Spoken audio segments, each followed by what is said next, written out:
ជំរាបសួរពុកម៉ែបងប្អូនទាំងអស់គ្នាថ្ងៃនេះនាងខ្ញុំមីងនាំជូនមកនៅមុខម្ហូបមួយមុខទៀតហើយមកជូនបងប្អូនទាំងអស់គ្នាដើម្បីទស្សនានោះគឺឆាប៉េងប៉ោះ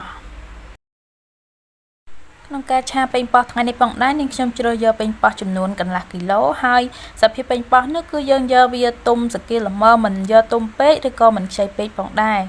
ហើយប៉េងប៉ោះនេះផងដែរគឺមានសារៈប្រយោជន៍ជាច្រើនណាស់បងប្អូនយើងញ៉ាំទៅគឺវាជួយយើងទាំងសុខភាពទាំងរាងកាយនិងខួរក្បាលទៀតផងមិនត្រឹមតែប៉ុណ្ណោះហើយប៉េងប៉ោះនឹងផងដែរវាមានសារធាតុប្រឆាំងអុកស៊ីតកម្មការជំនួយការកុំឲ្យដាច់សរសៃឈាមនិងជំនួយខួរក្បាលវាមានវីតាមីន C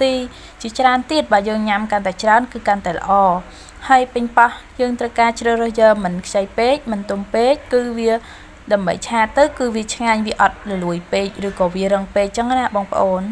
បន្ទាប់ពីនាងខ្ញុំហាន់ប៉េងប៉ោះរួចហើយយើងត្រូវការលាងទឹកវាឲ្យស្អាតប៉ុន្តែត្រូវចាំថាហាន់ឲ្យប៉ិនចំណិតប៉ិនគ្នាដើម្បីឲ្យវាឆ្អិនស្មើសាច់គ្នា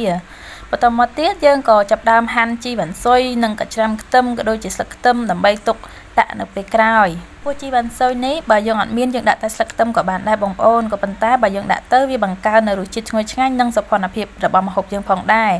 ចំណែកឯសាច់ជ្រូកយើងវិញខ្ញុំជ្រើសយក2ខាំកន្លះដើម្បីឲ្យសមល្មមទៅនឹងបន្លែរបស់យើងហើយពួកយើងធ្វើការហាន់វាជាចំណិតតូចៗឬក៏ធំជាងនេះក៏បានដែរទៅតាមចំណង់ចំណូលចិត្តរបស់បងប្អូនតែដើម្បីឲ្យម្ហូបរបស់យើងកាន់តែឆ្ងាញ់យើងមិនគួរណាជ្រើសរើសយកសាច់សុទ្ធនោះទេបងប្អូនយើងគួរតែមាននៅសាច់ជ្រូក3ជាន់ឬក៏មានខ្លាញ់ខ្លះដើម្បីលាយហើយនេះនាងខ្ញុំក៏មានជាមួយនឹងសាច់ជ្រូក3ជាន់មួយដុំផងដែរដើម្បីដាក់លាយវាឲ្យវាមានរសជាតិឈ្ងុយឆ្ងាញ់បន្ទាប់ពីហាន់សាច់ជ្រូកហើយនាងខ្ញុំក៏ធ្វើការដាក់ខ្ទះឲ្យក្តៅនិងចាក់ខ្លាញ់ចូលឲ្យក្តៅដើម្បីធ្វើការបំពងខ្ទឹមបន្ទាប់ពីខ្លាញ់ក្តៅល្មមហើយយើងក៏ធ្វើការចាក់ខ្ទឹមដែលយើងបានចិញ្ច្រាំមិញនេះបងប្អូនយើងចាក់ចូលទៅហើយបំពងវាឲ្យឈ្ងុយក្នុងការបំពងខ្ទឹមនេះផងដែរយើងត្រូវតែឧស្សាហ៍កូរចុះកូរឡើងបងប្អូនដើម្បីកុំឲ្យវាក្រហមវាខ្មៅដុំៗឬក៏វាឆ្អិនមិនសព្វអញ្ចឹងទៅចាបន្ទាប់ពីខ្ទឹមរបស់យើងឡើងជើងក្រងក្រហមហើយយើងធ្វើការលូតទឹកត្រីបន្តិចដើម្បីកុំឲ្យសាច់ចាក់ចូលទៅគឺវាជាប់ឆ្នាំងបងប្អូនហើយបន្ទាប់មកយើងចាក់សាច់ជ្រូកចូលទៅយើងធ្វើការកូរវាឲ្យសព្វដើម្បីឲ្យសាច់ជ្រូកឆ្អិនស្មើសាច់ល្អពីកូរចុះកូរឡើងឃើញថាសាច់ជ្រូករបស់យើងរាងសកមបន្តិចហើយយើងក៏បន្ថែមជាមួយនឹងអំបិល1ចុងស្លាបព្រាស្ករ1ចុងស្លាបព្រាជាមួយនឹងប៊ីចេង1ចុងស្លាបព្រាផងដែរហើយយើងធ្វើការកូរសាច់ជ្រូករបស់យើងនឹងឆាត្រឡប់ចុះឡើងដើម្បីឲ្យសាច់ជ្រូកឆ្អិននិងចូលជាតិបានល្អខ្ញុំក៏បន្ថែមជាមួយនឹងទឹកត្រី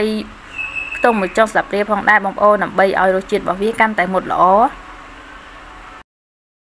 ខ្ញុំក៏បន្ថែមជាមួយនឹងប្រេងខ្យងបន្តិចដើម្បីឲ្យបន្ថែមនូវរសជាតិ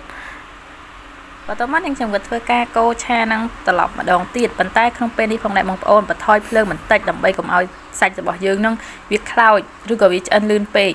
អញ្ចឹងយើងបន្ថយភ្លើងតិចៗហើយយើងកូរវាឆាបន្តិចទៅបងប្អូនដើម្បីឲ្យវាថាឆ្អិនសមល្មមចាំយើងចាក់បន្លែចូលសាច់ជ្រូករបស់យើងឆ្អិនល្មមហើយនាងខ្ញុំក៏ធ្វើការចាក់បន្លែប៉េងប៉ោះដែលយើងហាន់បាញ់មិញនេះចូលរួចឆាកូរត្រឡប់ឲ្យសព្វដើម្បីឲ្យវាឆ្អិនហើយនឹងចូលជាតិជាមួយនឹងសាច់ដែលយើងឆាបាញ់មិញនេះដើម្បីឲ្យឆាយើងឆ្អិនបានល្អនិងបន្លែយើងមិនរលួយពេកយើងគួរតែគ្របវាទុកមួយសន្ទុះបងប្អូនហើយនៅពេលដែលយើងបើកមកវិញគឺបន្លែរបស់យើងគឺឆ្អិនល្មមមិនរលួយពេកក៏មិនវារឹងពេកដែរបន្ទាប់ពីឆារបស់យើងឆ្អិនហើយចិត្តឆ្អិនហើយយើងក៏ចាប់ផ្ដើមកូរវាម្ដងទៀតដើម្បីឲ្យប្រាកដថាវាឆ្អិនសព្វគ្នាបងប្អូនឃើញថាពេលនេះបន្លែរបស់យើងក៏ដូចឆារបស់យើងគឺឆ្អិនហើយតំណែងខ្លាំងណាស់បងប្អូនបន្ទាប់មកយើងចាប់ផ្ដើមរោយជីវ៉ាន់ស៊ុយក៏ដូចជាស្លឹកខ្ទឹមដែលយើងបានហាន់បាញ់មិញនេះចូលយើងដាក់ចូលទាំងអស់មកបន្ទាប់មកយើងក៏ធ្វើការកូរត្រឡប់មកសព្វទៀតដើម្បីឲ្យជីរបស់យើងវាឆ្អិនរបស់នាងខ្ញុំឆ្អិនមែនតើហើយបងប្អូនមើលនឹងជួយដាក់បន្ទុកមើលថាតើបានប្រមាណដែរតែនាងខ្ញុំភ្លក់មកឲ្យបងប្អូនគឺមានរសជាតិឈ្ងុយឆ្ងាញ់ពិតមែនចានាងខ្ញុំនិយាយលេងទេបងប្អូនប៉ុន្តែរសជាតិគឺអាចទទួលយកបានប៉ុណ្ណឹងបងប្អូនចុះបងប្អូនវិញការធ្វើរបស់បងប្អូនមានលក្ខណៈដូចនាងខ្ញុំដែរទេឬក៏ការធ្វើរបស់បងប្អូនមានប្លែកពីនេះគឺឬក៏មានអ្វីពិសេសជាងនេះបងប្អូនជួយ comment ប្រាប់ផងដើម្បីឲ្យនាងខ្ញុំបានធ្វើតាមបងប្អូនវិញចាតោះមកនាងខ្ញុំដួសដាក់ចានដើម្បីយកទៅញ៉ាំនេះបងប្អូនលទ្ធផលចុងក្រោយតើតំណែងដែរឬទេ វីដេអូរបស់អ្នកខ្ញុំឈានចូលដល់ទីបញ្ចប់ហើយអរគុណបងប្អូនសម្រាប់ការតាមដានទស្សនាហើយបើសិនជាពេញចិត្តកុំភ្លេចចុច like ដើម្បីជាកម្លាំងចិត្តរបស់អ្នកខ្ញុំផងចាអរគុណច្រើនបងប្អូន